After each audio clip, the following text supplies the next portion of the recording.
හයි හයි යාළුවනේ කොහොමද ඉතිං ඔයාලට අද මං අරන් ආවේ මේ දවස්වල ට්‍රෙන්ඩින් වෙන චොක්ලට් කේක් පුඩින් එකක් හදන්නේ කොහොමද කියලා. අපි බලමු කොහොමද ඒක හදන්නේ කියලා. මුලින්ම මම මේ කරනවා වගේ කැරමල් එක අපි හදාගන්න ඕනේ. සීනි මේස හැඳි 3ක් දාලා තමයි මම මේ කැරමල් එක අද හදාගන්නේ. අපේ ගෙදර 4 දෙනයිනේ ඉන්නේ. ඉතින් අපි 4 දෙනාට හරියන්න තමයි මම මේ රෙසිපි එක අද ඔයාලට කියලා දෙන්න යන්නේ. කැරමල් එක හැදුවට පස්සේ ඒක නිවෙන්න කලින් අපි හදාගන්න කප්ස් වලට අපි ওই විදියට ඒ ටික වක් කරගන්න ඕනේ.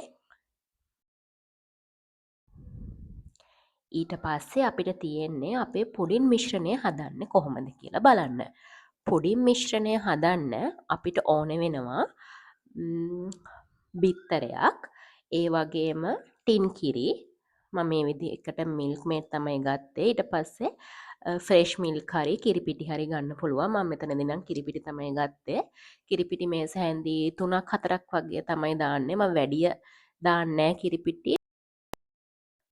මිල්ක් මේඩ් මේස හැඳි 3ක් මම මේකට එකතු කරගන්නවා. මොකද මං හිතනවා මිල්ක් මේඩ් වල තියෙන රසත් එක්ක මගේ පුඩින් එක තවත් රස වෙයි කියලා.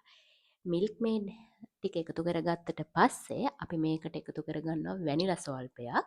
වැනිලා ටිකත් අපි අපේ මිශ්‍රණයට එකතු කරලා හොඳට කවලම් කරන්න ඕනේ. ඔයාලා ගාව වික්ස් එකක් තියෙනවා නම් වික්ස් එකෙන් කවලම් කරන්න පුළුවන්. නැත්නම් මම මේ කරනවා වගේ හැන්දෙන් කරගන්න පුළුවන්. ඊට පස්සේ වික්ස් කරගත්තට පස්සේ අපි අපේ මිශ්‍රණය අපේ කප්ස් වලට පෙරා ගන්න ඕනේ.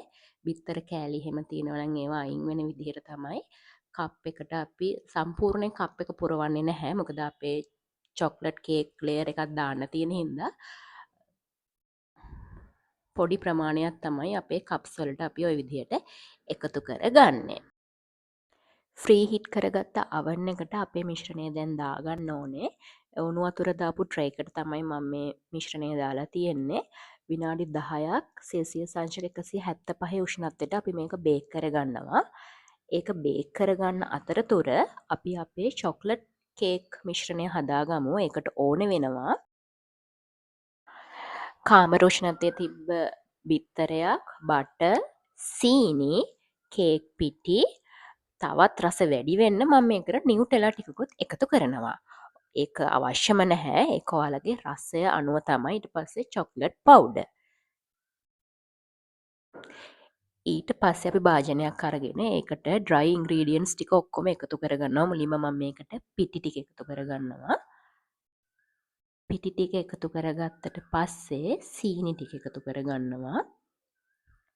සීනි ටිකට පස්සේ චොක්ලට් පවුඩර් එකතු කරලා අපි ඒක හොඳට මිශ්‍ර කරගන්න ඕනේ. ඒ ටික හොඳට කවලං වෙනකොට අපි මේකට එකතු කරගන්නවා බිත්තර. බිත්තරෙත් අපි අපේ මිශ්‍රණයට එකතු කරලා හොඳට කවලං කරන්න ඕනේ. බිත්තරේ එකතු කරලා අපිට පස්සේ එකතු කරන්නේ බටර්. ඔයාලට මේ මිශ්‍රණය බීට් කරන්න උනත් පුළුවන්. හැබැයි මම මෙතන පොඩි ප්‍රමාණයක් ඉඳ බීට් කරන්න යන්නේ නැහැ. මොකද ඉතින් මම මේ හදන්නේ අපේ ගෙදර 4 දෙනාට හරියන්නනේ. ඒ නිසා මං හැන්දෙන්ම තමයි මේක වැඩේ කරගෙන යන්නේ. ඊට පස්සේ මම මේකට නිව්ටෙලා පොඩි හැන්දක් එකතු කරගන්නවා. ගොඩාක් එකතු කරන්න එපා. මොකද මේක ගොඩක් පැණි රස ඩෙසර්ට් එකක් වගේ තමයි තියෙන්නේ. වැඩිය පැණි රස කන්නත් හොඳ නෑනේ. ඒ නිසා වැඩි එකතු කරගන්න එපා. ඊට පස්සේ මිශ්‍රණය ඔන්න ඔය විදිහ තමයි එන්නේ. ඊට පස්සේ අපේ පුඩින් මිශ්‍රණය බේක් වෙලා ඉවරයි. ඊට පස්සේ අපි ඒක oven එකකින් එළියට අරගෙන රස්නේ පිටින්ම අපේ චොක්ලට් කේක් ලේයර් එක ඒකට එකතු කරනවා. ඔයාලට පේනවා ඇති. ඔයාලට මේක පයිපින් බෑග් එකකින් උනත් කරන්න පුළුවන්. මම මෙතනදී හැන්දෙන් තමයි චොක්ලට් කේක් මිශ්‍රණයේ පුඩින් එක උඩට වක් කරගන්නේ.